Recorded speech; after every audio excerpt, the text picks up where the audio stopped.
कधी कधी आयुष्य असं वळण घेतं की चारी बाजूंनी अंधार वाटायला लागतो. आपण कितीही कष्ट केले, प्रामाणिक राहिलो तरी पदरात फक्त अपयश आणि एकटेपणा येत असल्यासारखं वाटतं.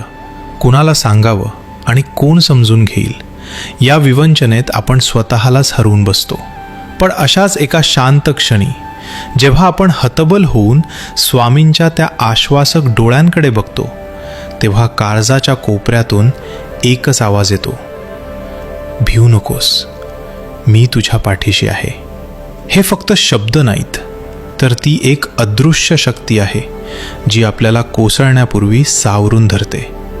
जग कदाचित पाठ फिरवेल, पण तो अक्कलकोटचा राजा आपला हात कधीच सोडत नाही. जेव्हा आपण सर्व भार त्यांच्या चरणी अर्पण करतो तेव्हा अशक्य गोष्टीही शक्य होऊ लागतात आणि मनाला एक विलक्षण शांती मिळते. लक्षात ठेवा, जोपर्यंत स्वामी सोबतीला आहेत तोपर्यंत कोणतंही संकट आपल्याला हरवू शकत नाही. फक्त श्रद्धेने हाक मारून बघा, ते धावून येतीलच. श्री स्वामी समर्थ.